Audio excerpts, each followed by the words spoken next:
Vandag ons lekker met die nuwe S6, soos 'n 416 416 perdkrag S-series, grootste in die Valtra reeks. En die Jumbo Loader Wagon, wat ons bietjie meer speel by die Baler races vandag. Die wa is 'n ou wa wat ons hier het, die het al 7.500 vragte se voerrol opgetel. So hy het al redelik sy kant al gebring, maar is 'n lekker ding om te wys waar jy groter trekkers en rooi toerusting ook kan gebruik. Die Valtra 416 kom met 420 liter hidroliese vloei op 6 valvebanks. Die derde ene het 3/4 duim couplings op hom om hoër vloei op een, as jy meer vloei het een spesifieke valvebank. Hulle het ook Power Beyond as standaard op die hidroliese stelsel.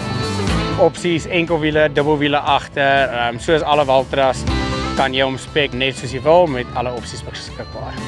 Die S6 het nou dieselfde kajuit op as wat die 5 reeks Valtras gehad het, so geen dash meer voor nie, net 'n A-pillar en dan dieselfde tegnologie en alles wat op die ander Valtras bekend is.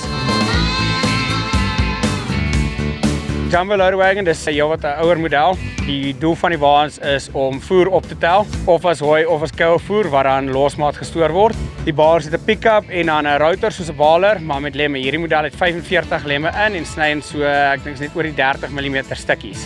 Hy pak die waar in vol, kompakteer die gras in die wa in, laat jy meer volume kan inkry, waarmee jy dan terugry stoor toe of koue voergate toe om die goed af te laai. Hierdie wa vat so 72 kubieke meter as hy gekompakteer is.